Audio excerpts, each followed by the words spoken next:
Hola, yo soy Laura. Y yo Alejo. Y esto es No hay banderas en Marte.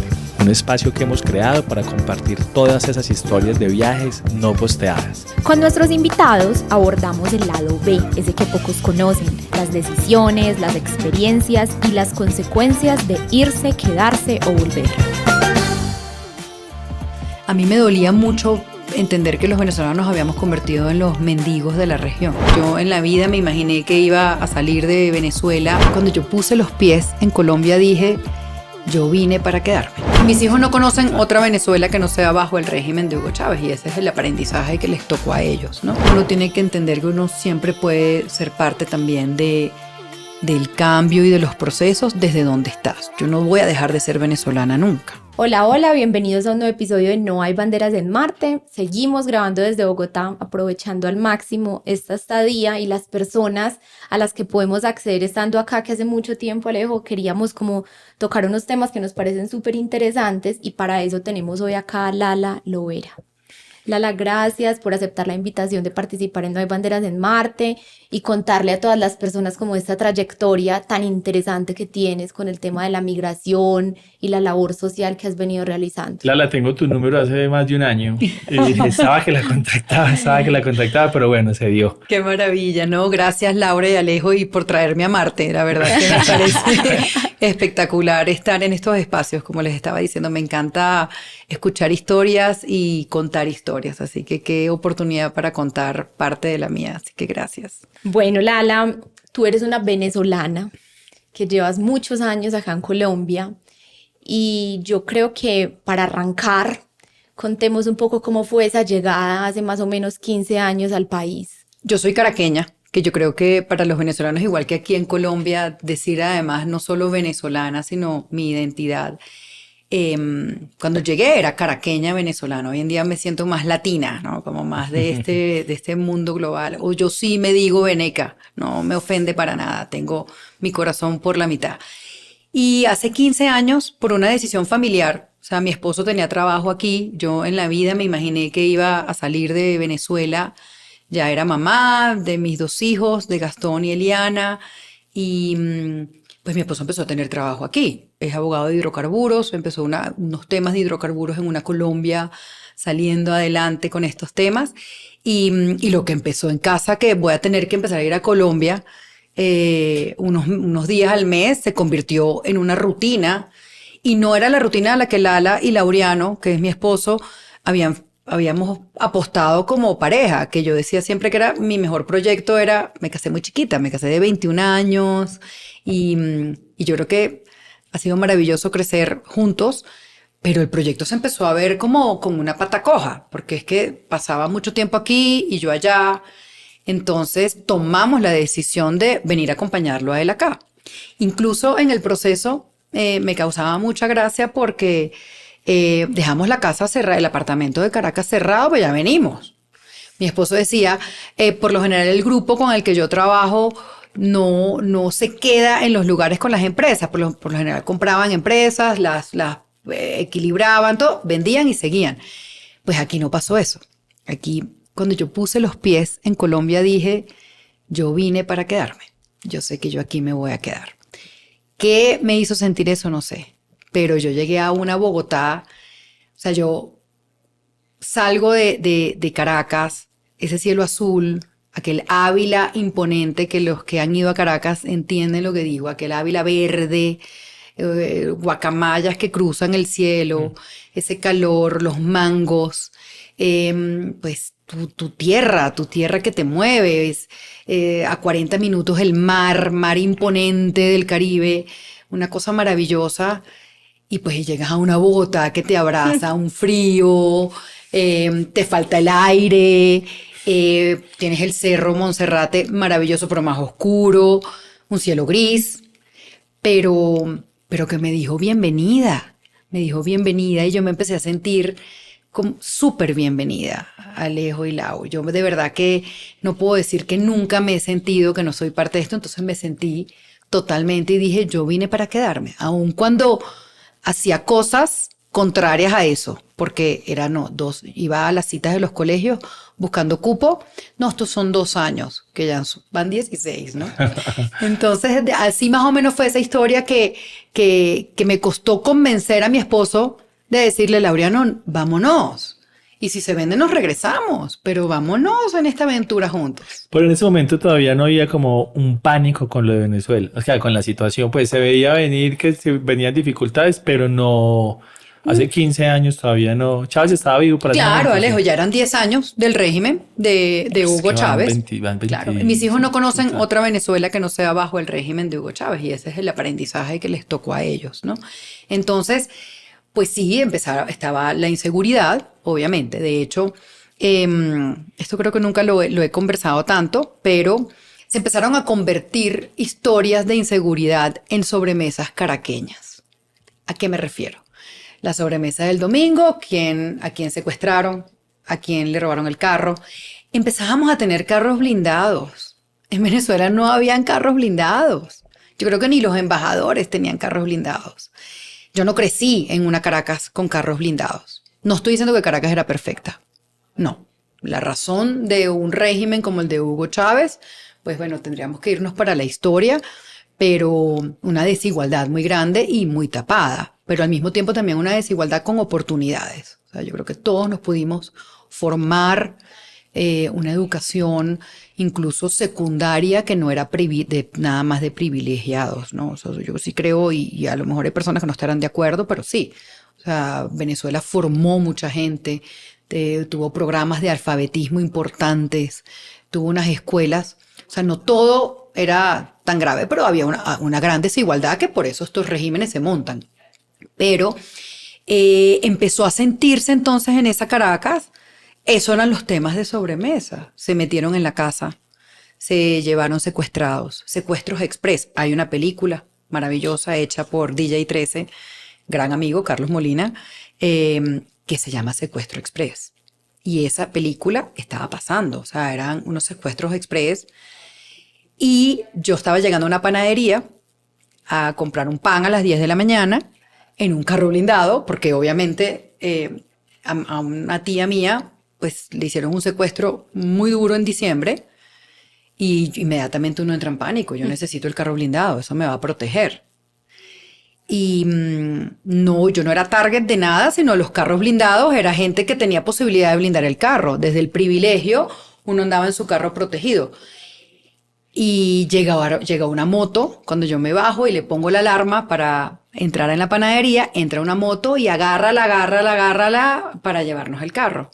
Yo logré entrar en una casa. Yo no sé cómo entré en una casa y dije, ahora yo tengo mi historia de sobremesa, esto no va a pasar. Mi esposo estaba aquí en Colombia, justamente haciendo pues, parte de lo que vino a hacer, y no podía atenderme el teléfono. Cuando yo lo llamaba y decía, ¿y a quién llamo yo para decirle que estoy secuestrada? A mi papá y a mi mamá los mataba, los entierro. Ahí empecé yo a preparar, yo me quiero ir de aquí, vámonos de aquí. En las colas de los colegios, en las filas para buscar a los niños, se llevaban a las mamás. Entonces, ya sí se estaba empezando a sentir. Y la razón por la que mi esposo estaba aquí era porque las oportunidades para unos inversionistas extranjeros en temas de hidrocarburos en Venezuela se estaban poniendo ya más complicados. Esa es la realidad. Y entonces empezaron a explorar en Colombia. Entonces sí, obviamente ya 10 años se empezó a sentir. Lala, ¿qué edad tenían tus hijos en ese momento?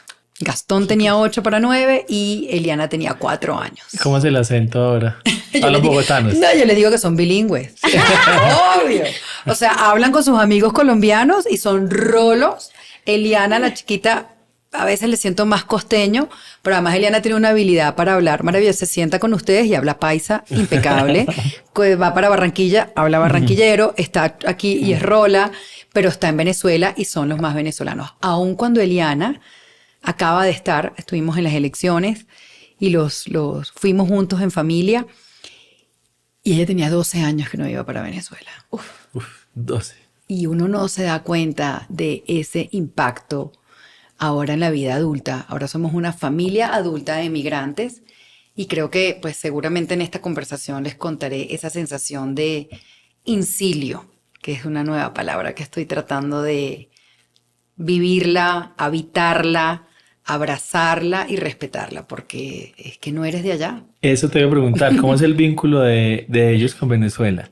O sea, tú eres Con súper... Venezuela y con Colombia. Tú eres Claro. súper venezolana, pero también eres muy colombiana. O sea, en Claro. realidad te insertaste muy bien a la vida acá y seguramente le has inculcado a los niños que son venezolanos, que hay una historia ahí, pero es difícil también cuando tú en el día a día pues tienes otros hábitos.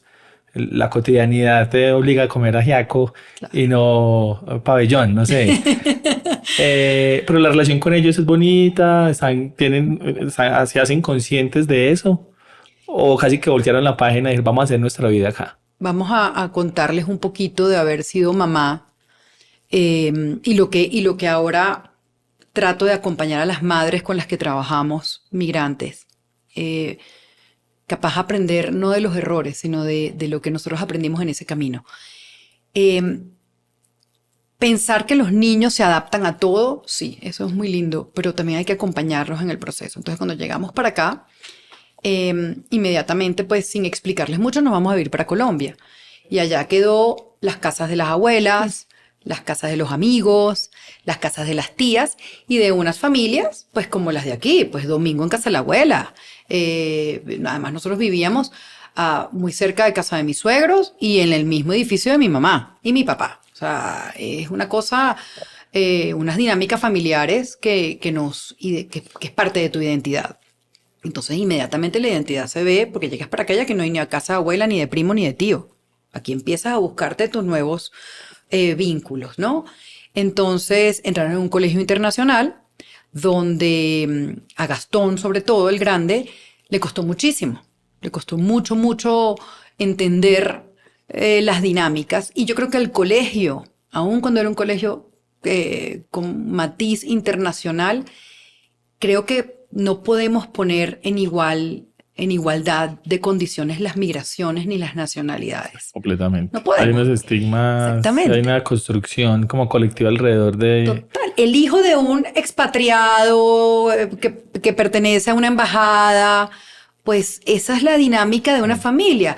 La familia migrante que llegó para empezar a hacer familia es totalmente diferente. Entonces, bueno, a Gastón sí tuvo mucha dificultad de integrarse, de buscar su puesto y ha sido un gran maestro. Yo digo que Gastón y Elena son mis grandes maestros. Yo aprendo con ellos cada día y lo agradezco profundamente. Entonces, pues el vínculo que quedó allá fue todo. Al principio íbamos mucho, entonces soltar eso costaba, pero tratábamos, mi papá me lo dijo, donde fueres, haz lo que vieres. Entonces, Sí. aprenda ya cómo se come la arepa, pero no se olvide cómo se come usted la arepa. O sea, eso era también muy importante. Entonces, ese proceso de crear identidad se fue dando muy orgánico. Y yo sí creo, y mi recomendación a los padres hoy en día es, sí hay que planificar cómo vas a trabajar ese proceso de identidad en ese niño, porque te consigues después unos niños que no saben, o unos adultos que no sabes de dónde soy. Y con la globalización eso viene, y está bien, pero qué difícil es llegar tú a los 25 años o a los 30 años y ¿de dónde eres tú? Sí. Pues soy un poquito venezolano, pero soy... Y sí se necesita, y más hoy en día con estas juventudes y estos Gen Z, sí se necesita sentir pertenencia. Yo pertenezco a un lugar, porque eso me va a dar mi espacio en otros. Entonces, con los niños fuimos manejando eso, la situación país, pues yo entendí, dije, estamos aquí, vamos a hacer mundo aquí. Entonces, pues en Venezuela en una época la bonanza, las grandes fiestas y llegaban invitaciones para mis hijos, que amigas mías sí mandaban a sus hijos a los 15 años y yo botaba la tarjeta. Decían, no, es que no haces vida ni aquí ni allá. Allá vas a ser el recién llegado siempre y acá entonces no te vas a encajar. Hoy en día me hubiese gustado a lo mejor acercarlos un poquito más, pero bueno, no me lamento de los seres humanos que son mis hijos, son maravillosos y creo que eso les ha dado una fortaleza, pero se están enfrentando hoy en día a un ¿de dónde soy? Porque no se sienten 100% En la colombianos. adolescencia, claro, obviamente también genera otras cosas. No, sí. Yo siento que es muy difícil cuando uno toma esas decisiones, de decir, bueno, voy a hacer una vida acá en Colombia, pero en tu caso, tus papás quedan allá, tus hermanos, tu familia. Digamos que tus hijos han vivido una parte muy importante de sus vidas acá, pero tú viviste una parte muy importante de tu vida en Venezuela y tienes también como esa raíz ya muy fuerte allá y sobre todo con lo que empieza a pasar más adelante, se van complicando más las cosas, el tema de seguridad empieza a ser más preocupante, la economía. ¿Cómo es decir, bueno, estoy acá y tengo una estabilidad, un bienestar, pero estoy preocupado por los míos que quedan allá? Mira, Lau, qué importante. Yo te digo, al principio, cuando iba para Caracas, que se podía ir en vuelos directos, pues pasamos mucho tiempo, aproximadamente 7, 8 años sin vuelos. Sí, aproximadamente. Ahorita, hace 6 años. poco Hace poco se abrieron. acaban, Sí, sí. sí, sí. Con la llegada del nuevo gobierno se reactivaron de una u otra manera los viajes. Pero te da una sensación de abandonar el barco cada vez que te ibas de allá. Porque es que estabas, lo que dices tú, estabas dejando un país que posiblemente las personas que estaban adentro no lo ven porque tienen que seguir viviendo, tienen que vivir y saben que están viviendo un caos, pero vamos a sobrevivir en este caos. Y empiezan a amalgamarse en el caos y son parte del caos, son parte del sistema del caos, queriendo o no.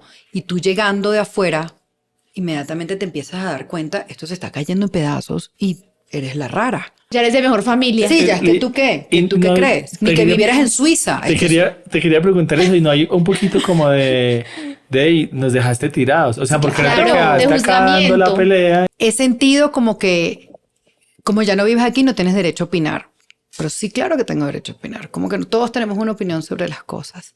Luego el abandonado del barco, la bajada del barco es muy brava. O sea, cada vez que yo despegaba esa costa venezolana, de esa playa que les decía, o sea, el Ávila, cuando despegas de Maiquetía, es una cosa impresionante cuando vas a aterrizar y vas viendo que pasas ya el agua o que empiezas a cruzar pues toda la sierra y dices, ¿y ahora qué?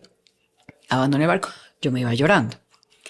Momentos difíciles en mi vida de haber migrado y de esa sensación, empezar a recibir una llamada un lunes a las 10 de la mañana, ahorita pues ponte tú, un día como hoy, a las 10 de la mañana, de mi hermana mayor que no llama casi nunca por teléfono, sino todo, la verdad, y llame, ¿qué pasa? Y atiendes, te dice, mi papá no se siente bien, está llegando a la clínica, y tú sientes aquí y dices, ¿se murió?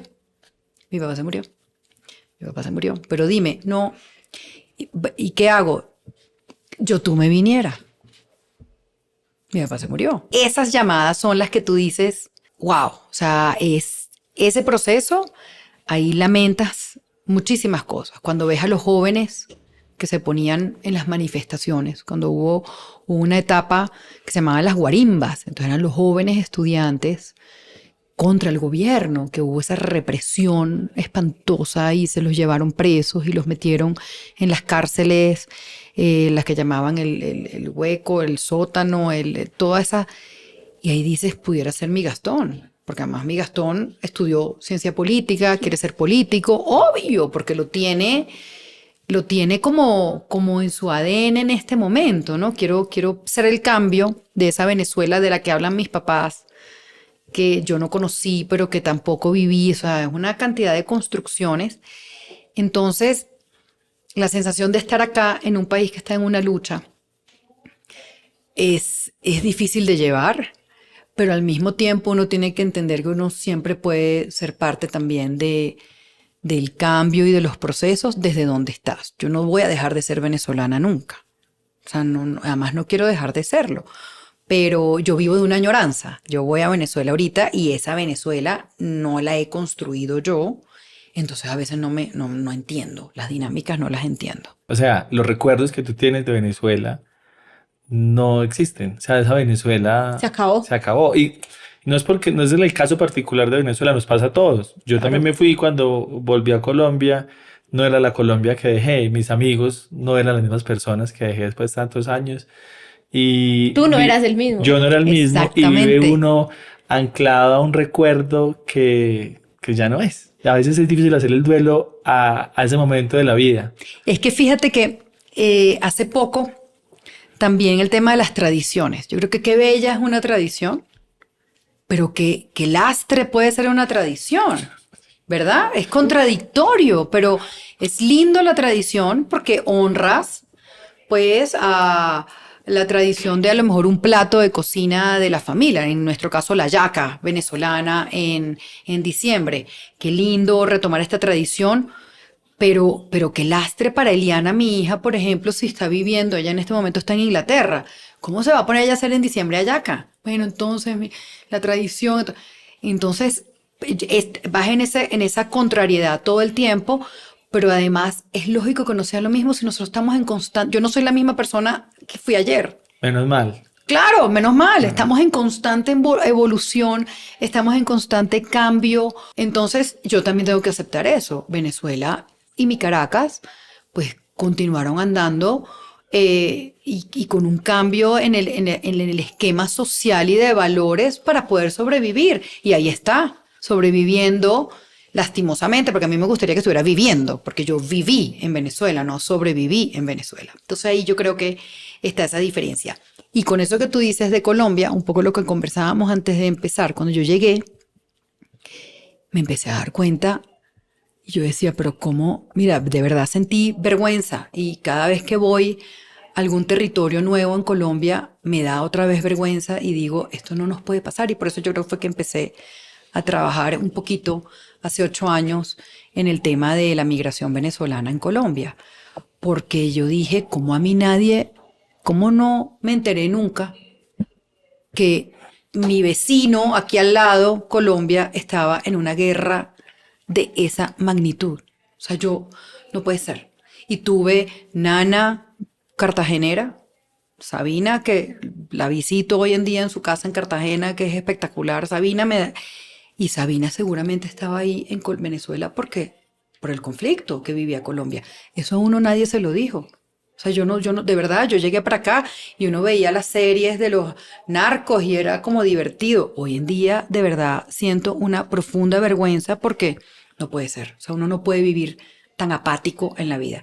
Y eso es un poco lo que me mueve a mí al decir, y yo empezar a ver ese éxodo hace 8 años llegando y dije, un momentico, ¿cómo puedo hacer yo para que no les pase lo que me pasó a mí? O sea, vamos a contarle a los colombianos quiénes somos los venezolanos que estamos llegando y la gran mayoría en este momento por qué, que estamos viviendo, que estamos perdiendo, que estamos buscando aquí y cómo contarle yo a los venezolanos a dónde están llegando, la historia de este país, que los niños colombianos tienen una resiliencia, yo sé que es la palabra de moda después del COVID, pero es que no es que en Colombia se aplica de verdad como es.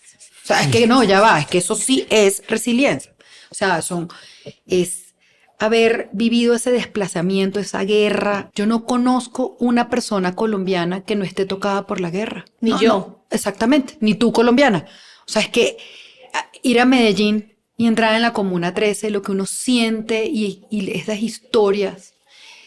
Yo me enamoré de Colombia también con sus niños. Yo digo que a mí, por eso siempre me he sentido bienvenida. Yo no creo, y aquí voy a tener otra vez retractores que no les caigo tan bien, yo no creo una Colombia que sea xenofóbica. No es. Al colombiano le encanta el extranjero, les parece una novedad, les parece que hablamos cantado los venezolanos, les encanta el francés. Pero al colombiano, pues yo creo que más bien es aporofóbico. Le tienen miedo a la pobreza, porque han sido muy pobres. Es una constante. Y sabes que creo que no es sí pasa en Colombia indiscutiblemente, pero yo creo que es repetido en diferentes países. A todos los países les incomoda mucho la migración de los pobres. Claro. Eso es lo que les incomoda principalmente, más de que sean de una nacionalidad u otra. Habrán unos que les generan más ruido unos que otros, pero indiscutiblemente ha sido una constante en varios episodios. Es que igual le pasa a los españoles, igual le pasa a los argentinos. Pues, claro, cuando llegaban las migraciones de Europa, pues no les incomodaba tanto como los que llegaban de ladito con más dificultades. Y yo creo que es miedo, ¿verdad? Yo también digo que cuando yo he tenido la oportunidad en diferentes espacios de hablar y es miedo. Y el miedo tenemos que aprender a manejarlo porque el miedo nos paraliza, el miedo nos convierte en otra persona. Entonces yo no sé si son historias donde me veo reflejado porque Colombia ha sido un país de migrantes internamente, o sea, y exportados, o sea, la gente se va. Entonces yo me veo reflejado en ti posiblemente y me da miedo que me pase. Entonces es como un miedo y sin duda alguna es miedo a la pobreza, le tengo pánico, no sé cómo abordarla, me recuerda que mi país es pobre, me recuerda esa desigualdad que vive el país, que para mí, pues sí, obviamente el narcotráfico, la guerra, creo yo que es el peor cáncer de este país y bueno, y la corrupción y todo lo que... Pero yo creo que es la desigualdad. O sea, si no le prestamos atención a cerrar esas brechas de desigualdad de esta Colombia, es imposible que salgamos adelante. Yo siento que hay una realidad y es que las migraciones masivas generan dificultades para el país receptor también, porque claro, también la gente migra con problemáticas sociales que trae y no es exclusiva de nosotros, o sea, no es exclusiva de Venezuela hacia Colombia, ni de colombianos hacia Estados Unidos, ni mexicanos, es en el mundo. Claro. Las migraciones masivas generan unas Pánico. dificultades para el país receptor que se deben de asumir, siento yo, de una manera más inteligente y los gobiernos deben asumir esas responsabilidades también para transmitirle a los ciudadanos una calma y que socialmente nos logremos balancear.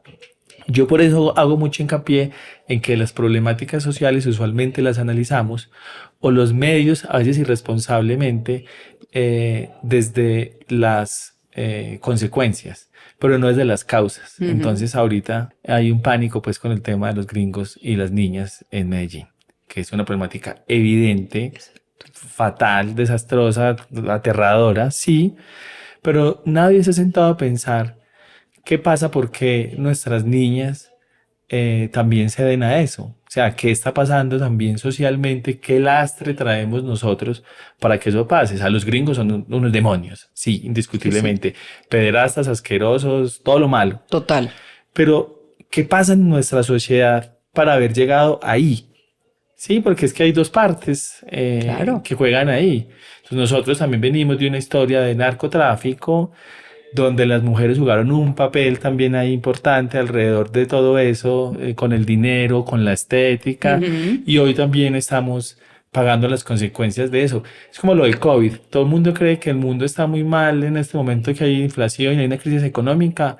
Pero es que claro, o sea, nos paramos 2 años el planeta y las consecuencias obviamente se están a mediano viviendo. Y largo plazo, claro. Y la historia del narcotráfico hoy así no la vivamos como la vivimos hace unos años, pues no hay violencia de la magnitud como la tuvimos, pero eso nos dejó a nosotros marcados socialmente. Lo mismo lo de Venezuela que hablábamos ahorita. Venezuela, la bonanza petrolera le trajo muchas cosas positivas, pero también muchas cosas negativas socialmente, una sociedad también muy tranquila y muy cómoda, que los cogieron casi como decimos nosotros con los calzones abajo y cuando les tocó sacudirse, pues no sabían qué hacer porque estaban acacumados a playa y pola y playa y curda y chicos, ¿qué pasó? La oposición también, pues aquí no. Sí, cuando se dieron cuenta se los llevó por delante. Un poco la reflexión que hago es que caemos usualmente a pensar, esto está mal, esto está mal, esto está mal, pero ¿por qué no pensamos por qué está mal? Y de pronto si echamos un poquito para atrás, entendemos el problema, pues es más fácil encontrar una solución. Y no, en el caso de Medellín con los gringos que están yendo a hacer lo que hacen, pues que sí, son malos, pero el problema es más grande que eso. El problema no es por vamos a la entrada a los gringos. Porque eso es un pañito de agua tibia. Eso es como el chiste de velar el sofá. Tienes toda la razón y yo creo que hay que entender el nosotros como Estado o como sociedad, como parte del sistema, porque somos igual parte del sistema de los gringos. O sea, es que estamos ahí metidos todos, porque esa es la única opción que tienen estas niñas como referentes entonces. ¿Qué les hemos dado o cómo estamos nosotros rompiendo con esos estereotipos? Y no, es mejor acusar, y estamos totalmente de acuerdo, yo para mí ni siquiera es cárcel, o sea, para mí es silla eléctrica, o sea, totalmente. Pero, ¿qué estamos haciendo para también trabajar con ellas, no?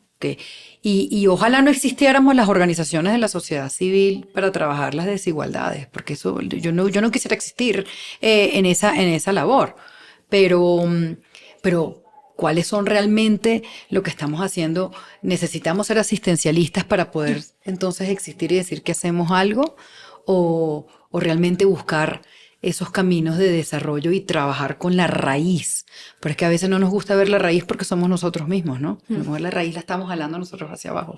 Y son discusiones que hay gente que te dice que no, que uno está loco, pero no, es que no puede ser que todavía haya hambre en un país, por ejemplo, como Colombia, con todos los alimentos que se desperdician, por ejemplo. O sea, se pudiera acabar perfectamente el hambre, pero necesitamos el hambre, lamentándolo muchísimo. Detrás hay unas manos oscuras, o alguien que no permite, alguien que no le conviene. Y hoy en día, volviendo un poco a Venezuela, eso es un poco lo que a mí me contraría porque no he estado ahí. Porque te consigues con personas que te dicen, es mejor que la cosa siga como está, porque ya nos acostumbramos a este sistema como está. Independientemente si son adeptos al gobierno o no. Pero ahora volver a empezar de cero y volver a arrancar empresas, si cambia el gobierno, o sea, eso te lo dicen personas en conversaciones. Entonces tú dices, bueno, no, ahora no entiendo, entonces ¿cómo que no? Y las personas que oigan esto desde Venezuela van a decir que estoy loca, no, pero sí, esas fueron las conversaciones que yo escuché ahorita en los 15 días que estuve en Venezuela. Hay personas que me dijeron, independientemente, y sabemos que es un dictador, y sabemos que es una represión espantosa, y sabemos que esto es horrible, pero hay una economía activada allá, para unos pocos, porque es una economía de privilegio, es un país de privilegio, es para pocos, ha sido parte de la estrategia. Venezuela, de casi 30 millones de habitantes, pues se gobierna para 9 que viven en Caracas. El resto, pues ahí van sobreviviendo. Pero hay personas que ya se acostumbraron a esto, que ya les funciona esto, y el miedo a que ahora qué. Entonces, la raíz, y somos todo parte del sistema. No es que hay que cambiar un gobierno, no, es que tenemos que cambiar todos. Cuando uno empieza como con esas iniciativas, como ese trabajo tan intenso y tan profundo que tú empezaste a hacer desde la sociedad civil, a organizar, a decir, bueno, ¿cómo le damos un poquito de orden a esto con la cantidad también de venezolanos que empezaron a llegar de un día para otro a Colombia? Yo siento que como esa intención que uno pone ahí está muy transversalizada por la historia de uno, por algo que lo ha atravesado, y definitivamente pues es también tu migración, también tu historia, la que motivó todo eso que haces hoy. Cuéntanos un poquito cómo empezó el trabajo tuyo ahí, qué es lo que ustedes hacen dentro de la fundación, que me parece importante como dar ese contexto. Bueno, yo soy educadora, estudié educación especial, me he ido descubriendo que tengo como una pasión por el ser humano o por el ser vivo, porque ahora tengo también pasión por las plantas, yo creo que eso viene con la edad, por las matas, las flores y Doy cuenta los perros, ni hablar. O sea, es una cosa, sí, ya lo asumí, lo abrazo.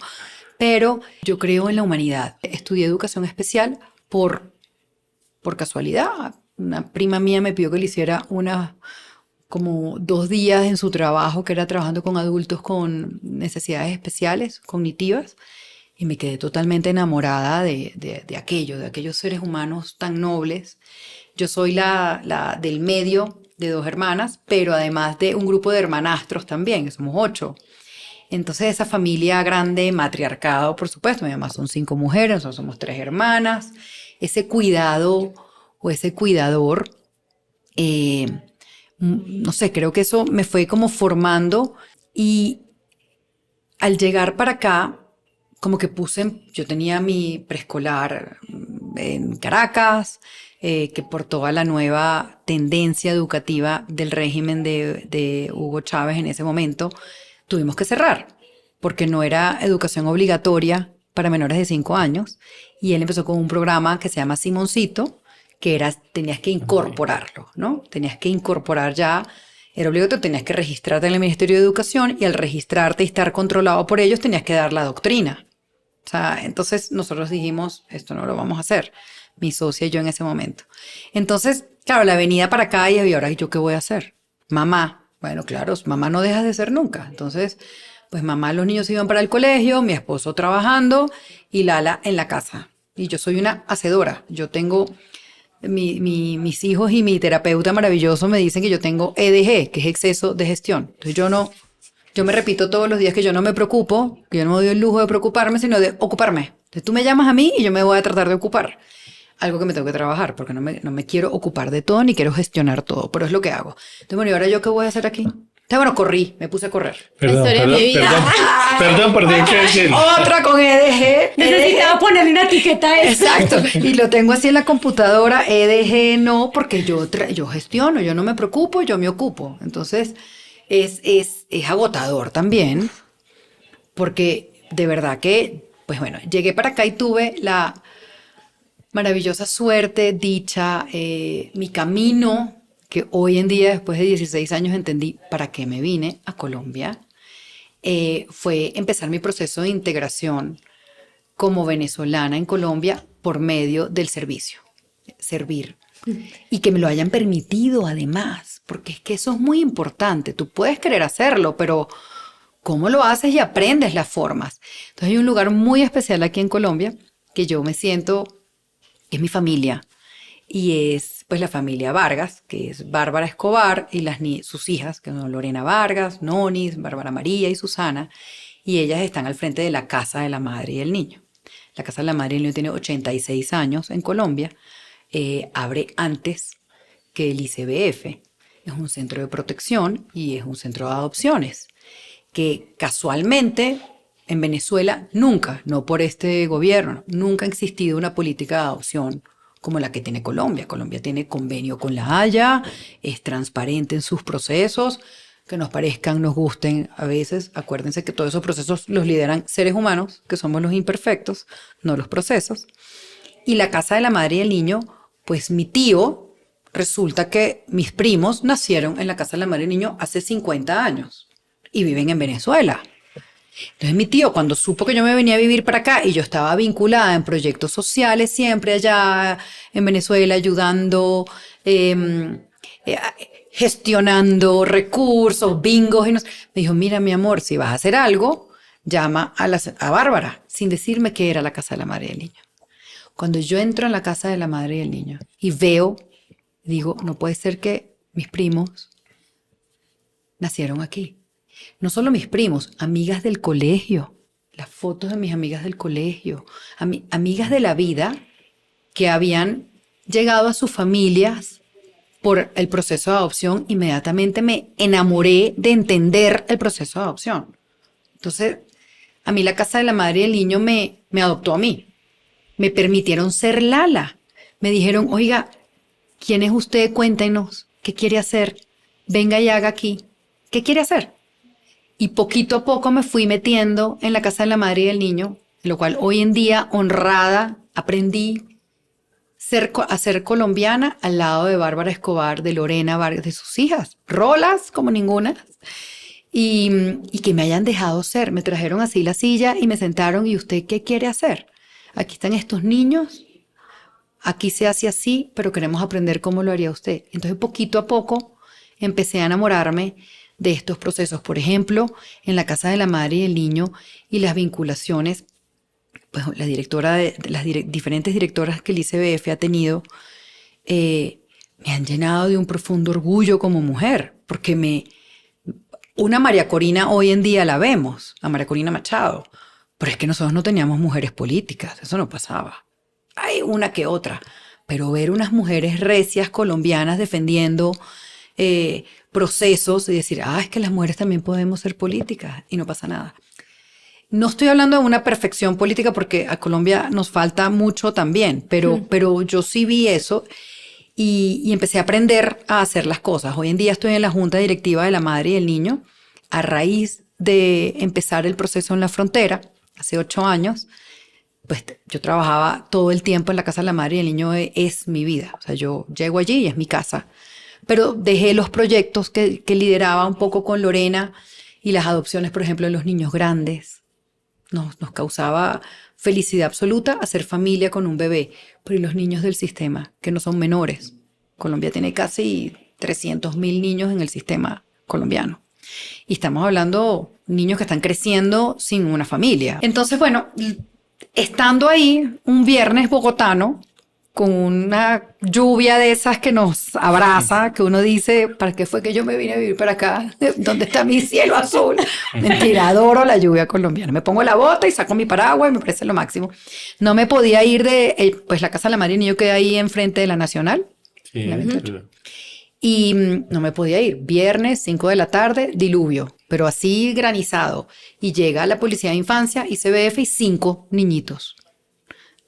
14, 10, 11, 8, o sea, y entran y me dicen, ay, estos 5 niños en protección, pero son venezolanos. 2017, te estoy hablando, septiembre del 2017. Y yo, ¿cómo que venezolanos? ¿Y cómo los recibimos? ¿Cómo que? Y la de 14, embarazada. Ay, no. Mi amor, ¿cómo llegaste tú aquí? Por Cúcuta. No, nos vinimos caminando porque el novio de mi mamá es colombiano, entonces llegamos acá, pero mi mamá prefiere que estemos aquí. Mi mamá oyó que había, pues, no sé, en sus propias palabras, porque es que no es, el sistema no es igual. Y entonces es mejor aquí porque aquí nos van a dar de comer, aquí vamos a tener... Yo dije, ¿qué es esto? Entonces, bueno, nada, se aplica la casa de la madre y el niño inmediatamente... Pues, y la ley colombiana, pues todo niño en territorio nacional debe ser protegido, sus derechos tienen que ser totalmente, tiene que haber un goce efectivo de los mismos. Entonces se reciben los niños y yo me quedo, ustedes se pueden imaginar, ¿no? ¿Y ahora yo qué hago? Y estos niños como que por Cúcuta. Y con una persona que la vida en este camino, a partir de verdad que no ha habido una persona que no se cruce, que no sea para que esta misión de servir realmente se cumpla. Y de una manera coherente, es decir, sintiendo, diciendo, pensando de la misma forma. Entonces conocí a Edith Silva, venezolana, 16 años también aquí en Colombia, abogada de la Universidad Central de Venezuela, que es como nuestra nacional, y su esposo, una multinacional, se vino a vivir para acá. Y la había conocido por otras amigas para hacer algunas acciones con habitantes de calle de Bogotá, pero habíamos conectado inmediatamente. Y yo la llamé a ella, no sé ni por qué, y le dije, mira, estos niños llegaron aquí, yo me quiero ir para Cúcuta, a ver qué pasa, porque esta gente está entrando caminando. Me dijo, vamos. Y salió una noticia en Los Informantes, como en Elvira Arango, que es muy cercana además a la casa de la madre y el niño. Tenía la suerte de tener el teléfono de María Elvira Arango en mi teléfono y poderla llamar un domingo, y sale un rector en Cúcuta diciendo que los niños caminaban 25 y 30 kilómetros todos los días desde Venezuela para venir a entrar en los colegios a comer. Agarré el avión y me fui. Y así empezó Comparte. Así empecé. Para ese momento no era la historia de venezolanos caminando, estaba empezando, fue el principio de esa historia. Sí, señor. Ahí empezaron los caminantes. Y era un poco lo que les decía, ya que a ustedes les encanta el tema de la inmigración, son migrantes también. Yo creo que todos somos migrantes en este mundo hoy en día. Hay un libro de un hindú que cuenta toda esa migración hindú a Nueva York en los años 70. Y empieza que hay algo que también es importante que nosotros hoy en día en Comparte tratamos de manejar, y es la narrativa del migrante hacia sus connacionales y a los que quedaron. Nunca van a reconocer que aquí están llevados. Yo, si hubiese llegado en unas condiciones precarias, yo no creo que yo le hubiera... O sea, yo creo que yo nunca le conté a mi familia, a mi mamá, a mis hermanas realmente, o a mis amigas, por lo que estaba pasando Gastón en su colegio con un caso de bullying, pues realmente importante. Porque no, yo no podía decirles que en el colegio de Colombia le están haciendo bullying a mi hijo. Porque posiblemente me van a decir, ¿ves? ¿Para qué te fuiste? Entonces, la narrativa del migrante cuando sale, y ahí en ese libro lo ves, también es importante manejarla. Desde la vergüenza, desde reconocer que migrar, y más en las condiciones en que los venezolanos estaban migrando, y yo creo que ese es el reto que tenemos ahora, migrar no va a garantizar tus derechos. Migrar no va a garantizar que tú comas 3 veces al día. Lara y yo hemos hablado mucho de eso cuando nosotros volvimos a Colombia. Volvimos en medio de la pandemia y no podíamos volar de Bogotá a Medellín. Nosotros llegamos en vuelo humanitario y nos tocó irnos por tierra. Y muchos años por fuera. A nosotros nos tocó Colombia cuando no había empezado la migración venezolana, y cuando volvimos ya había pasado todo lo que había pasado, un resto de venezolanos. Entonces, ¿qué pasó? ¿Qué es la gente?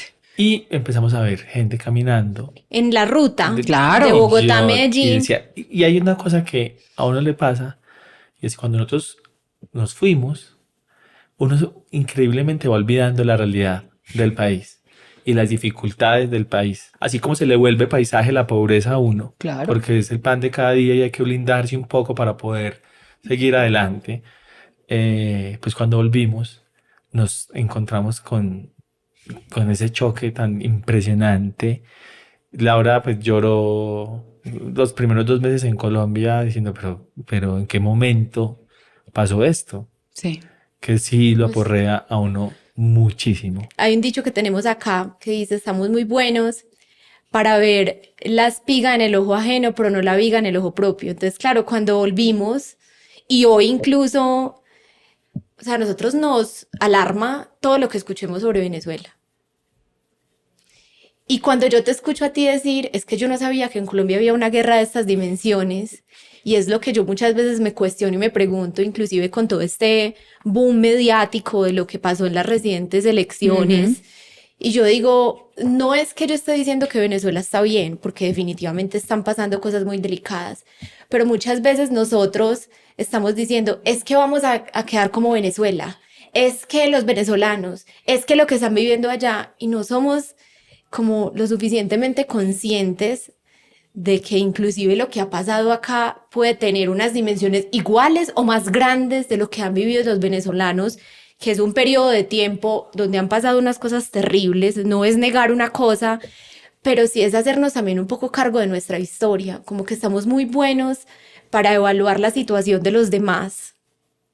Y por eso a mí el tema de la migración venezolana me golpea mucho, y es sobre todo porque digo, Colombia es un país que es a veces incluso muy hostil para los mismos colombianos, y en este podcast a veces nos dan un poquito duro porque dicen, es que ustedes no cuentan lo suficiente la cantidad de colombianos que han tenido que salir por situaciones extremadamente adversas, y estamos aterrados porque llega un venezolano caminando. Y lo digo en mi situación incluso personal, o sea, yo veía el venezolano caminando en un carrito de mercado por la ruta, negro de que se veía que le había dado el sol días, con bebés, y se me olvidaba pensar cuántos campesinos tuvieron que salir de Colombia en otro momento con las familias y con un costal para llegar a una ciudad como Bogotá, que es una ciudad compleja, por ejemplo, o Totalmente. Medellín, ciudades grandes en conflicto. O sea, lo que les está pasando a los venezolanos no es una cosa exclusiva, ni es que nos vamos a convertir como Venezuela, porque es que ya hemos sido así. Totalmente, Lau. Y sabes que yo, con ese tema de la xenofobia, que es un término que viene con la movilidad humana, o sea, es como el glosario de la movilidad humana en el mundo.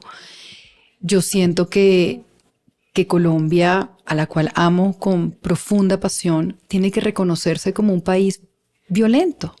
Y si no se reconocen como violentos, no van a romper esos círculos de violencia. Gastón, mi hijo, no sufrió bullying por venezolano, sino es que Bogotá es la segunda ciudad en la región con más bullying que existe. Entonces, no es diferente a lo que te aseguro que un niño colombiano o americano que estaba en el colegio vivía. Entonces, a lo que me refiero es que yo digo siempre que tenemos que ser pacientes con Colombia, pero acompañarlos también en el proceso, porque es que Colombia no reconoce que es violenta. Colombia no reconoce sus comunidades afros. Colombia no reconoce sus desplazados. Colombia no reconoce su ruralidad.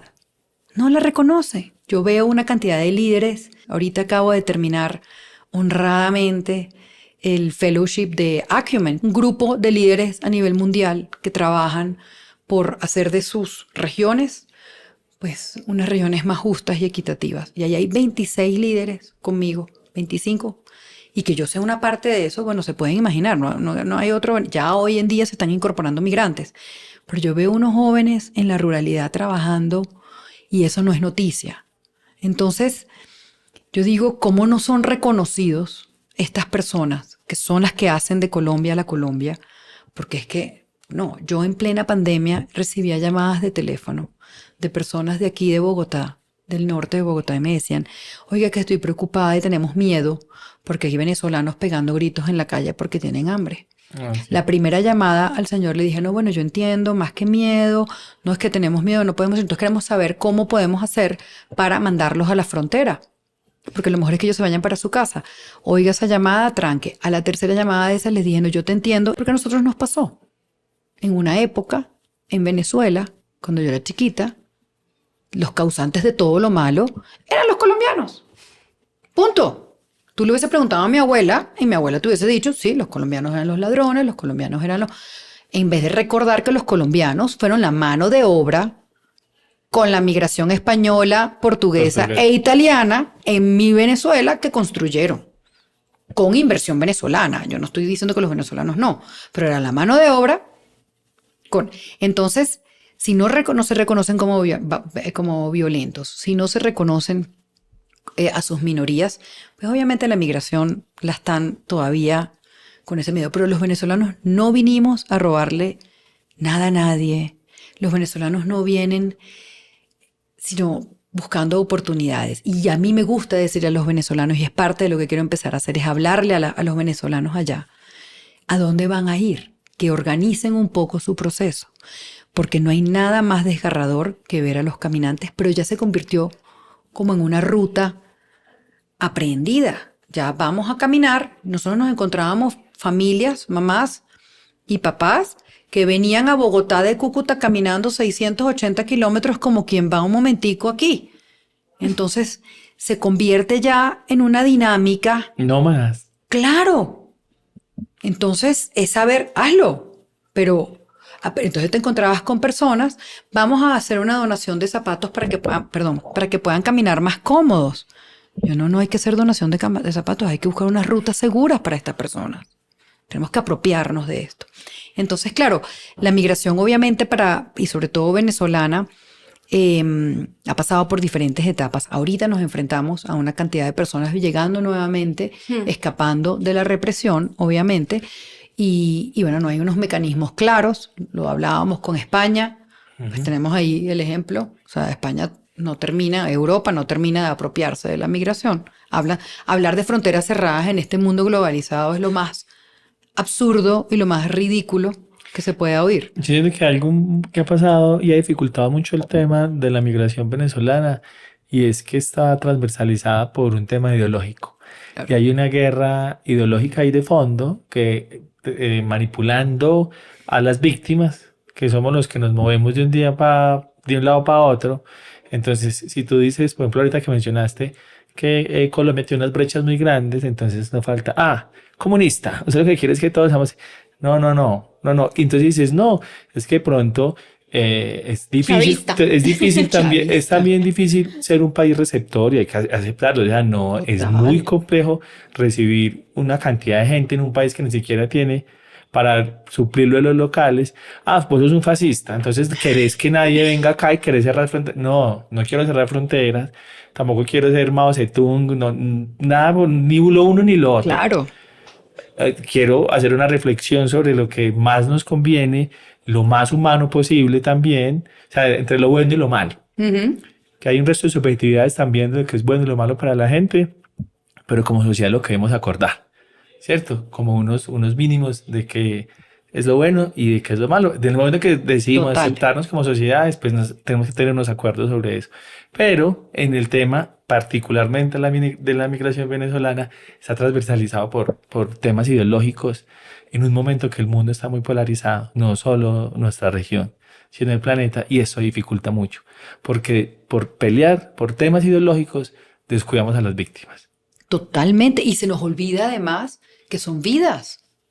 3 millones de venezolanos, cifras oficiales, siempre eso tenemos que ponerle un 20% más, de venezolanos en Colombia, o sea, que no es menor, como dices tú. Aparte de la polarización que existe en el mundo entero, que es terrible, yo creo que, y acompañado de los fake news y del avance tecnológico, no lo podemos parar, obviamente, también creo que hay como incluso unas preconcepciones que tenemos los mismos venezolanos. Cuando algunos líderes políticos decían los venezolanos están robando, cuando Claudia López estaba en la alcaldía de Bogotá, pues a mí más de una vez, gracias a Dios, estábamos en pandemia, porque creo que si no yo la hubiese ido a amarrarla, a hacerle una huelga en la puerta de su oficina. Sin embargo, entiendes que esa era la manera para ella poner el tema en la mesa, porque había que ponerlo. Pero aun cuando hay estudios, Dani Bahar, venezolano, israelí, pues con unos estudios claros, con Brookings, con académicos, donde las migraciones por lo general no potencian las bandas delictivas de los países, sino que más bien las bandas delictivas e irregulares aprovechan la migración para decir, es esa narrativa, y hay estudios, pero es que no nos podemos olvidar, Alejo, que también la ideología está migrando. O sea, de los 8 millones de personas que se han ido, hay una ideología que migró, hay una generación como mis hijos que no conoce otra cosa sino esa ideología, esa forma de pensar. También tenemos que pensar que en Venezuela la región no puede sentirse que no le iba a afectar un régimen como el que se instauró en Venezuela y veían para otro lado. Obviamente eso va a tener un impacto y existe pues las células del Tren de Aragua que son incontrolables hasta por ellos mismos hoy en día. Eso también migró. Eso también está aquí, eso también está en Chile, eso también está llegando a los Estados Unidos. Estamos viendo en Houston, en Colorado, ya edificios tomados por esas células, potenciadas. Obviamente llegan a un país como Colombia, con los grupos irregulares, pues dijeron, aquí estamos listos. Por eso, gracias a Dios, la cooperación nunca montó. En La Guajira se montó uno que pues, fue como de emergencia, campamentos de migrantes. ¿Ustedes se imaginan uno montarle a los grupos irregulares de Colombia unos campamentos de personas? Bueno, le hiciste el trabajo, ya tienes ahí reclutados. De papayita. 1000. Aquí tengo 1000 reclutados, los tomo y estamos listos. Entonces, creo yo que también a mí nunca me ha gustado romantizar la migración. Ha sido dolorosísimo las historias que he visto. Ha sido dolorosísimo entender, escuchar gente a la que quiero decirme al principio cuando empecé Comparte con Edith, que nos dijeran, pero ¿y para qué estás trabajando para esa gente que votó por Chávez? Como en Martes no hay banderas, para Comparte tampoco hay banderas. Son seres humanos que sus sueños los tuvieron que empacar en una maleta. Cuando nosotros empezamos a ir a Cúcuta, a un comedor que se estaba habilitando, que era de la Cruz Roja para personas con VIH, primero en Venezuela, porque esos fueron los primeros migrantes realmente en la frontera a buscar sus retrovirales y todas sus medicinas. Y ese comedor, cada vez que íbamos eran 100 personas más, 300 personas más. Y cuando tú empezabas a ver al venezolano de a pie, al venezolano desesperanzado, porque pues ellos creyeron en algo y ¿cómo tú le dices a alguien que no crea? La vida es poder tener una esperanza y eso se les tumbó y veías los niños sin entender y todo empaquetado y volvían para allá y tú dices, Dios mío, esto es lo más inhumano que pueda existir. Entonces fue muy difícil buscar el foco de la fundación porque era atender todo. Llegar al hospital Erasmo Meos de Cúcuta y ver a las mujeres llorando un bebé muerto porque no tuvo nunca atención. O sea, eso, mira, como mujer, como madre, yo decía, pero ¿a quién culpas? Y vuelvo a lo mismo. Yo no culpo ni al régimen, yo nos culpo a todos. Ahí yo agarro mi cuota de responsabilidad también y digo, ¿qué estaba pasando en Venezuela? Que mientras este señor se montaba y hacía, yo qué estaba haciendo. Y esa soy yo, que me incomodo, que me duele, pero por eso yo creo que es importantísimo entender que todos somos un sistema y somos parte, que lo potenciamos o tenemos la capacidad de no potenciarlo. Y Colombia nos ha permitido en Comparte en los últimos 8 años trabajar por la inclusión y ser retractores de algunas acciones. O sea, la migración no es algo temporal y eso no me voy a cansar de decirlo. Cuando tú migras, imagina esas condiciones de una economía fallida en Venezuela, pues yo creo que el 70% de los venezolanos no va a regresar. Es una apuesta de vida. Es una apuesta de vida que les ha costado Todo. sangre, sudor y lágrimas. Que lo que venga es importante informar, porque aquí no tienes redes de apoyo. Esa abuelita, esa casa de la abuela que yo no tuve, yo tuve que crear mi red de apoyo. Aquí tus amigos se vuelven tu familia.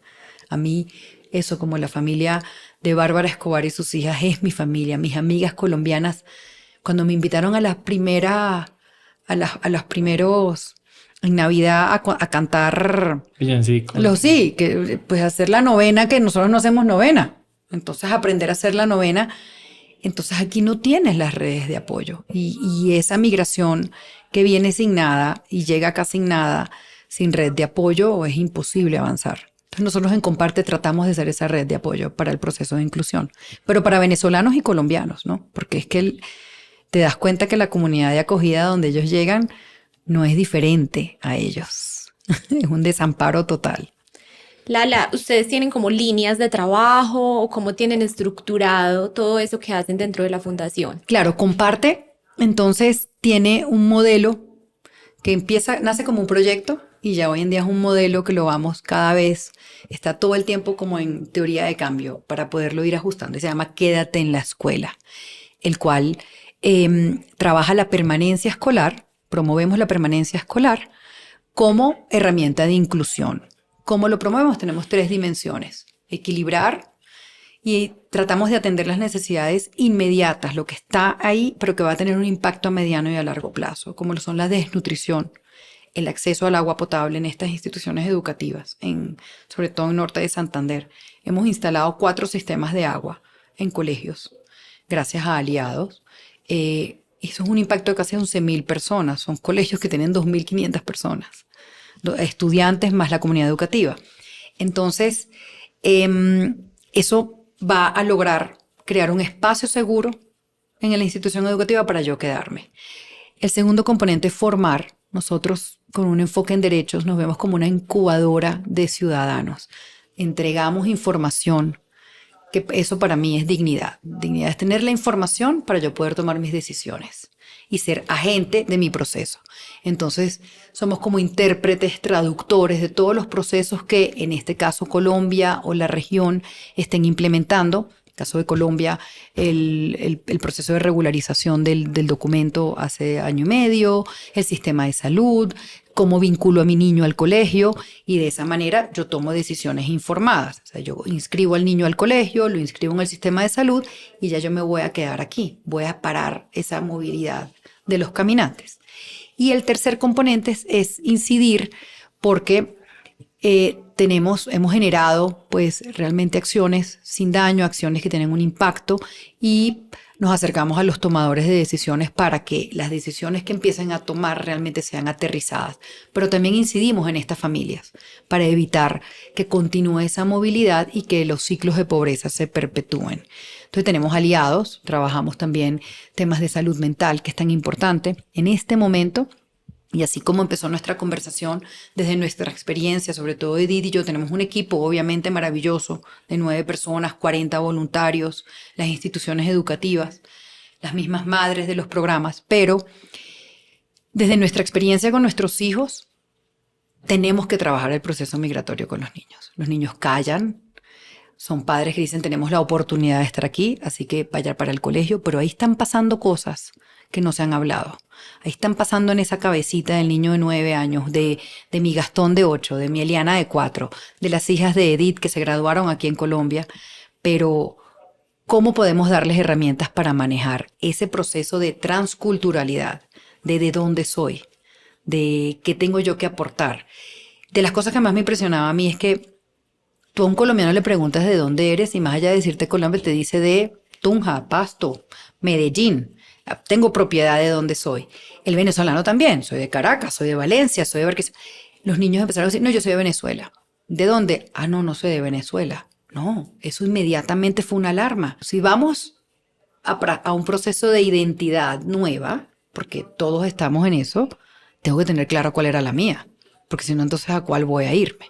Entonces eso lo estamos empezando a trabajar con los niños para también empezar a ver cómo se pueden trabajar los temas de salud mental de los niños en movilidad humana, que callan y todo porque pues el papá está haciendo un gran esfuerzo o la mamá está haciendo un gran esfuerzo o la abuela para poder trabajar, para poder estar aquí. Entonces mejor me callo y no soy un problema más, ¿no? Entonces eso vamos a ver cómo nos va con eso. Tú ahorita mencionaste algo antes de que empezáramos a grabar y era un tema de trata de de personas también, Ujú. que son como cosas que van apareciendo y que ustedes también con el trabajo que hacen dentro de la fundación, pues van identificando a medida que se van como inmiscuyendo más en las situaciones. ¿Qué está pasando ahorita? ¿Cómo ves tú también como la segunda oleada de esa migración que se viene ahorita como con la coyuntura política que se está viviendo en Venezuela? ¿Cómo avisoran ustedes como este nuevo momento? Mira, Lau, sobre todo en la zona neurálgica donde nosotros trabajamos ahorita, que es norte de Santander. Eso, la frontera colombo-venezolana son 2.600 kilómetros, ¿no? Es como ir de España a Grecia, imagínate, que es larguísimo.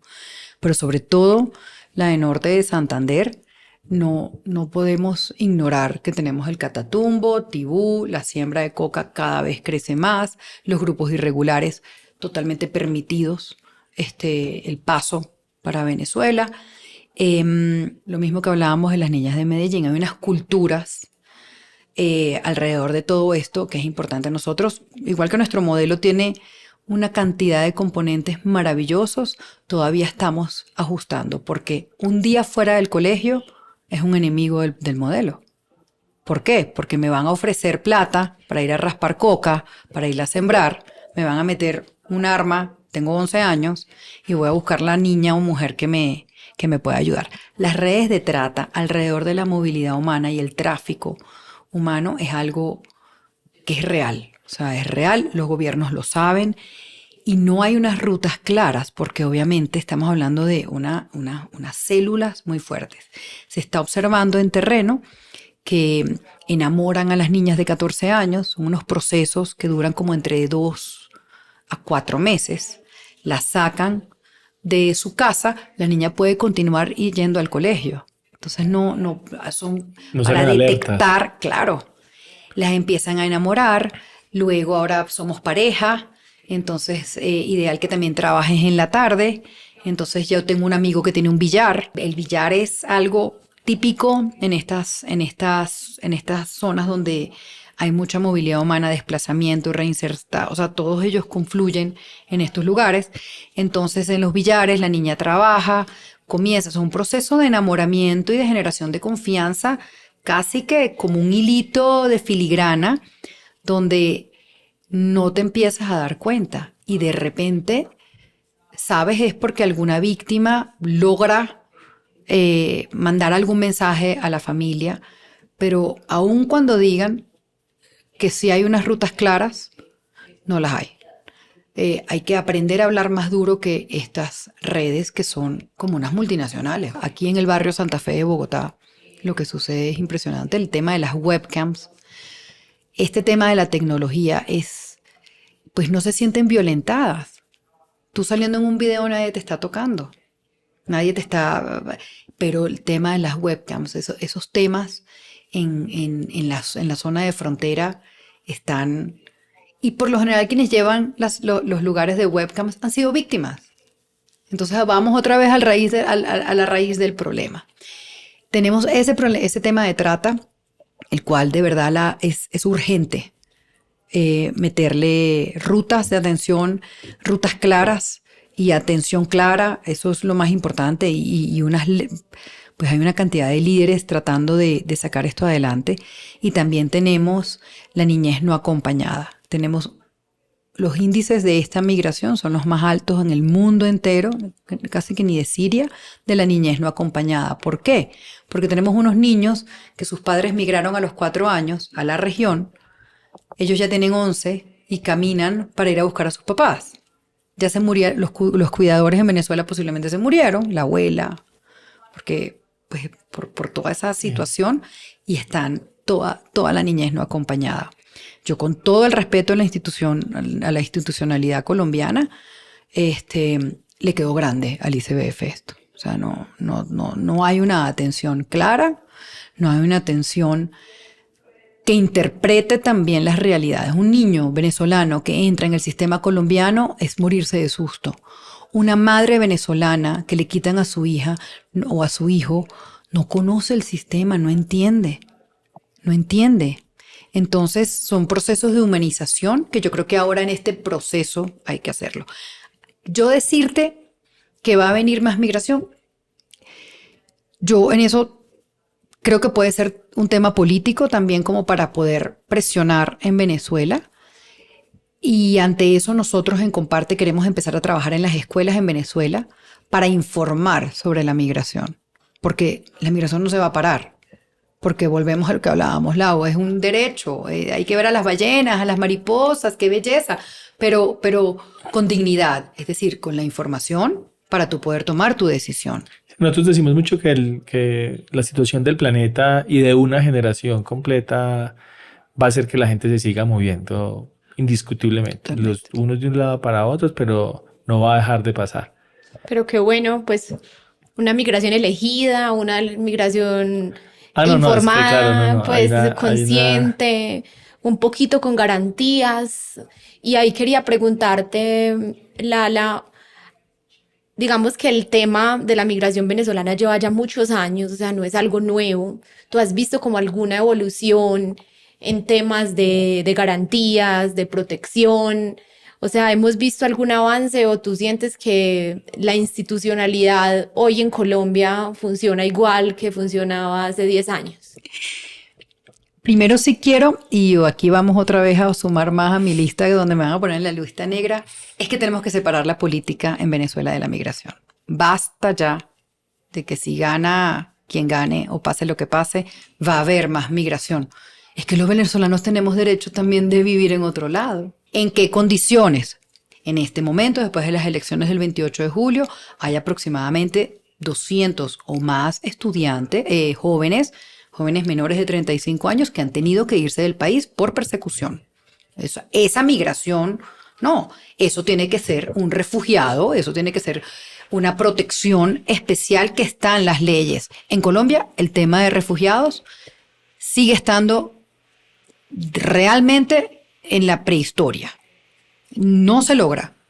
Yo entiendo que desvenezolanice la migración el gobierno nacional, porque en Colombia no solo los venezolanos somos migrantes. Hay un libro de la profesora Ronderos que se llama Migrantes de Otro Mundo. Y aquí pasan africanos, haitianos, chinos, o sea, ¿para qué ruta? Además, ¿qué ruta? Entonces, los colombianos en sí mismos son la segunda migración en el Darién. O sea, ya va, no. Pero yo puedo comprender, pero tenemos que despolitizar, tenemos que dejar de utilizar la migración como un instrumento político, porque no le sirve ni para un bando ni para el otro. Porque la estamos satanizando y no estamos permitiendo su integración a la comunidad de acogida. Sin embargo, sí hay unos procesos que tienen en este momento. Es importante que ese salvoconducto que se entrega a un venezolano, por ejemplo, o a un migrante que entra en protección, que le permita por lo menos trabajar.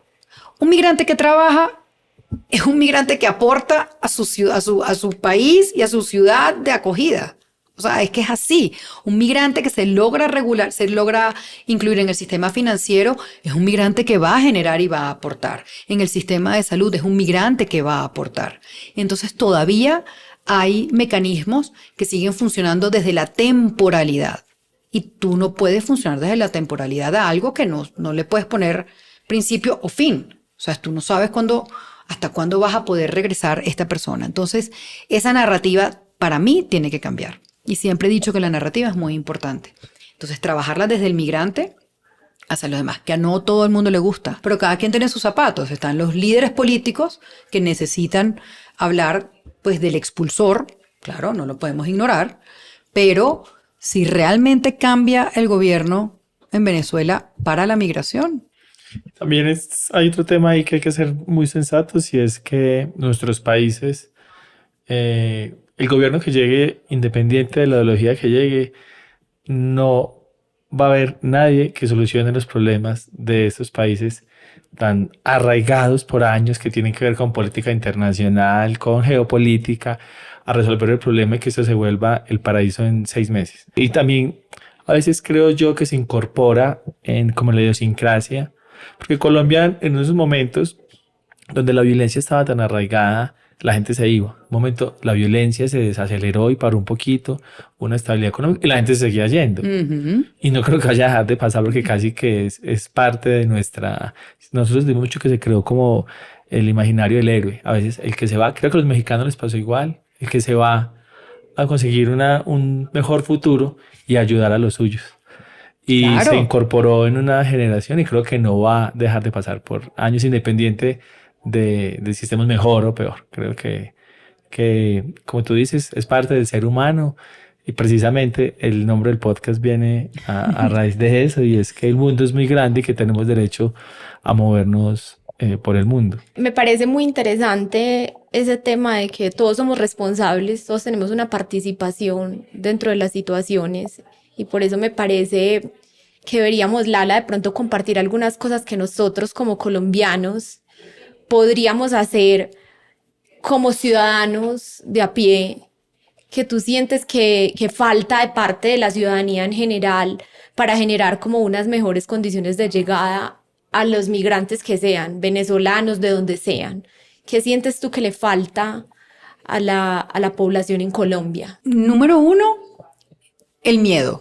Yo creo que ese miedo de que vino el venezolano o la venezolana a quitarme el marido, el apartamento, el trabajo, tenemos que realmente ser un poco más aterrizados.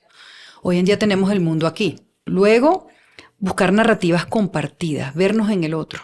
Y como ciudadanos de sociedad civil, yo creo que es que sería como un llamado a conciencia. Puede sonar muy romántico y yo no soy romántica, pero sí, también sabemos que hay empresas colombianas y que hay colombianos contratando migrantes casi que en trabajos que pueden ser considerados esclavitud, ¿no? Entonces, caramba, no recordémonos de que todos posiblemente somos migrantes. Entonces, ¿cómo podemos hacer ese llamado a una Colombia que entienda que el cambio empieza contigo, con tu otro, ¿no? O sea, suena romántico, pero es real. Hay que entender que más allá de que me puede pasar a mí y por eso me voy a ocupar, es que nos está pasando a todos. O sea, no.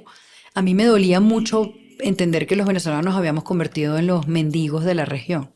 O sea, caminar por el parque y muy encontrarme doloroso. un músico del sistema de orquestas de Venezuela, que es una metodología reconocida a nivel mundial, y el músico violinista tocando música para poder comer y que me llamen a mí porque tienen miedo que el violinista los robe.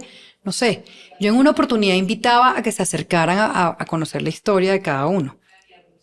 Pero yo entiendo que no es fácil, no todo el mundo puede manejar esas historias. Entonces, yo creo que ejercer presión como sociedad civil y ser más activos a que los estados realmente los mecanismos sean los reales, al final a Colombia tiene que saber quién está en su territorio. A los únicos que les conviene no saber eso es a los grupos irregulares, tener una cantidad de migrantes no identificados. Entonces, queremos realmente combatir el narcotráfico, queremos acabar con ese estigma colombiano de narcotraficantes, de violentos. Entonces, tenemos que entender que esta migración nos tenemos que apropiar de ella. Se me acaba de ocurrir algo muy, muy abstracto, voy a intentar ponerlo sobre la mesa. Me parece que es muy delicado y hacernos responsables como sociedad de cómo contamos la versión de nuestro país. Porque luego puede pasar algo como lo que pasó en Venezuela y la gente se queda con ese imaginario de uno. Que el arte, que pienso yo mucho en el momento del boom de las novelas venezolanas o de la televisión peruana, de lo que se contaba ahí, o de la televisión, de las narconovelas y esas cosas, que si nosotros nos encargamos de contar esa versión de nuestro país, cuando salimos del país, pues es el imaginario que se construyó de nosotros. Claro. Y nos puede jugar en contra en cualquier momento. Hay que ser muy delicados con lo que contamos de nosotros, porque es la imagen que se están quedando el resto del mundo de nosotros, y puede ser chistoso o puede ser un gran negocio alrededor, pero ojo, que cuando nos movemos es lo que creen de nosotros, y es muy delicado, porque pues se está eso, que se haya construido un relato alrededor de que los venezolanos sean los mendigos de la región, y que eso se le incorpore a una generación y que se quede ese imaginario. ¿Cuántos años van a pasar para que una generación deje de pensar eso? Totalmente. Y no solo eso, sino que no todos los que están migrando son el tema de la polarización, sobre todo en temas políticos, no son de un bando ni otro, son seres humanos, son venezolanos, ya está. Son seres humanos que vienen a aportar. Y yo sí creo ver esa oportunidad en las empresas, por ejemplo, de que contraten diversidad. Aquí nos encanta la palabra que tenemos que ser todos diversos, y la diversidad va más allá del género de una persona también, es traer otros aportes. Entonces yo creo que decirte qué debemos hacer como país de acogida, ser pacientes, yo creo que es lo más importante. O sea, creo que tiene que ser una construcción en conjunto, y también creo que los migrantes tenemos que cambiar, lo que está diciendo Alejo, nuestra narrativa. Tenemos que quitarnos el pobrecito para que las acciones no sean desde la caridad y desde la lástima, para que sean unas acciones contundentes. Y solo lo voy a hacer yo como migrante contándote a ti quién somos. O sea, creo que eso también es muy importante. Y los venezolanos estamos tendiendo a victimizarnos y revictimizarnos, sin poder identificar un solo victimario. O sea, somos víctimas de un proceso, pero ¿quién es? Entonces, esta revictimización de la lástima para que me den, creo que también tiene que parar, y mi invitación siempre ha sido a los migrantes contar otra historia, y por eso es que vamos a hacer ese trabajo con los niños. ¿De dónde soy? ¿Cómo era mi familia? ¿Tenía un perro? ¿Cómo se llamaba? ¿Qué comía el perro? Es recordarte que eres mucho más que algo que genere lástima. Como se lo dije y se lo he dicho a varios periodistas, los puse en mi Twitter, los venezolanos, esos 200 niños políticos y jóvenes políticos que acaban de emigrar, son mucho más que perseguidos. Tienen mucho que aportarle a la juventud de Colombia. Tienen mucho que aportarle porque vienen de una realidad para aprender, no para que Colombia la juzgue. Yo no lo digo que es que aquí va a pasar o no va a pasar. No, y se los he dicho también, aquí va a pasar lo que tenga que pasar, y los que los colombianos dejen que pase y que quieran que pase, como nos pasó a nosotros. Entonces, yo creo que verlo desde otra mirada y quitarnos la mirada de lástima y de salvadores. Vamos a salvar ahora a los venezolanos. No, nadie salva a nadie. Ni de víctimas ni de héroes. Exactamente. Yo creo que eso puede ayudar bastante. Y exigirle a los gobiernos locales que esta es la primera vez, después de 10 años del éxodo masivo, que en los planes de desarrollo nacionales y locales empezaron ya a incluir los temas migrantes, imagínense ustedes. Y eso es gracias a la sociedad civil liderada por la diáspora venezolana. Entonces mira qué lindo, ¿no? ¿Qué está pasando? Claro. Lala, pues no, te agradecemos muchísimo. Qué conversación tan nutritiva. Hace mucho queríamos tener una conversación es una conversación, ojo, que es con pinzas, porque esto arma amores y odios. Pero Lala ya se acostumbrada. Lala está acostumbrada a frontear. No. Entonces, por ahí algunas veces hemos tocado el tema y se arma una batalla campal. Pero me parecía importante tocarlo con una venezolana, claro, que está involucrada directamente con los temas. Y a eso, Lau y Alejo, saben que yo creo en el proceso que hice ahorita de Acumen, lo cual agradezco profundamente a Colombia haberme permitido ser una líder colombiana con estos, y de verdad que se me quiebra la voz, porque es un honor poder compartir con esa gente y aprender de ellos y que me hagan sentir parte, ¿no? Pero yo creo y estoy convencida después de todo ese proceso que yo cada día me levanto en la mañana, más allá de por mi propósito de servir, es para poder tener autoridad de tener estas conversaciones. Yo no creo que sería solo un par como yo, que también hay muchas venezolanas de la diáspora con unas historias muy duras aquí, que seguramente van a tener pues algo que decirme. Eso no es así desde su experiencia, pero yo creo que lo hago es para que ni un colombiano venga a decirme, ni ningún venezolano venga a decirme, tú no puedes opinar. Y es muy duro, porque siento ese bagaje encima, y entonces no valido a aquellos que no estén haciendo lo que yo estoy haciendo. Y todos tenemos que opinar y tenemos derecho a decir, a sentir y a dar nuestra opinión. Hagas lo que hagas. No yo, porque estoy trabajando en Cúcuta, le puedo hablar a lo mejor a una amiga mía bogotana que en la vida ha ido para Cúcuta y se va a quedar callada, me va a decir, bueno, es que ella como viene de Cúcuta. No, es que todos tenemos derecho a opinar. Y yo me parece muy valioso, y lo que queremos hacer nosotros de una forma u otra con estos espacios es poder ponerlos sobre la mesa sin matarnos. independientemente de que queramos lo mismo, de que tengamos una idea detrás, de que no nos encontremos en cosas, es que pues, es que pensar que todo el mundo piensa igual también es un poco Qué iluso. aburrido, además. Pues, te agradecemos mucho por este espacio. Sabemos que también la movilidad en Bogotá a veces ven desde no sé dónde hasta acá, es compleja y bueno, te agradecemos por esta Y que te conversación. pusimos también casi que de ya para allá, acabas Sí, de llegar como de sí, Cúcuta. No, no, gracias, Se gracias. me queda una cosa muy profunda de esta conversación y me hiciste pensar en algo, Lala, pues escuchándote todo este rato, y es que los colombianos a veces tenemos miedo porque hemos vivido cosas muy difíciles, es normal que lo sintamos, pero yo también invitaría a que nos reflejemos en el otro. Yo creo que hemos estado ahí, o sea, hemos estado... Yo siento que mirar a un venezolano y lo que decía ahora, o sea, no es una cosa tampoco que ha sido muy ajena a nuestra realidad. Que algunos en Colombia hemos tenido la fortuna de contar con muchos privilegios, pero por privilegios que hayamos tenido, tenemos historias muy cercanas de personas que han vivido cosas muy, pero muy duras. Sentirnos todos parte de lo mismo, en cualquier momento las cosas cambian, la vida es así, o sea, hoy tienes un buen trabajo, mañana no sabes, hoy estás en este país, así sea por elección. Hoy estamos acá, mañana decidimos irnos para otro país a aventurear y de pronto la vida nos da una vuelta.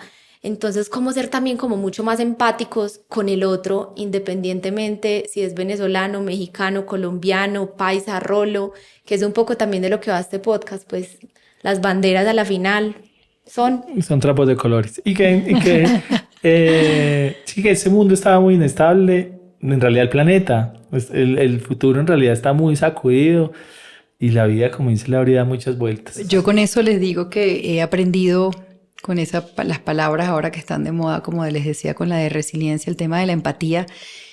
Trato de practicarla no poniéndome los pies o los zapatos, sino en la piel, porque cuando me pongo en la piel tuya, siento como tú, y desde el sentir es donde nos podemos encontrar. Y otro de los aprendizajes de mi equipo, de mi grupo de Acumen, es que aprendamos a gestionar nuestros privilegios. Yo creo que es lo más importante. Eso es lo que ellos me han enseñado. Porque algo que me incomodaba muchísimo era cuando lo decían, que se hablaba desde los privilegios. Pues yo les agradezco a ellos profundamente que no importa, no satanices que tienes privilegios, pero tienes que aprenderlos a gestionar para realmente podamos encontrarnos todos y reencontrarnos todos. Entonces eso yo creo que es algo muy importante. Felicitarte también por tu trabajo, por lo que haces. Cuando tú nos preguntaste al principio que por qué habíamos arrancado con este proyecto, nos encontramos en algo que le llena a uno de sentido, de propósito la vida, que es el servicio.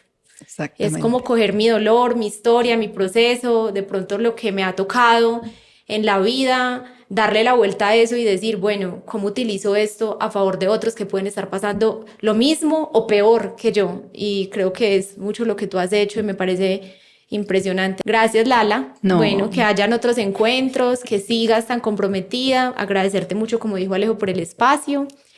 Y a ustedes también agradecerles por llegar hasta acá, por vernos, por escucharnos. Ustedes saben que pueden seguirnos en todas partes como @no hay banderas en Marte, que venimos cada 8 días con una nueva historia, un nuevo invitado. Esperamos que se hayan conectado con esta historia que definitivamente nos deja muchas cosas a nosotros como colombianos y también a los venezolanos que quizás hacen parte de esta comunidad para aprender y para reflexionar. Nos vemos en 8 días. Chao, gracias. Chao.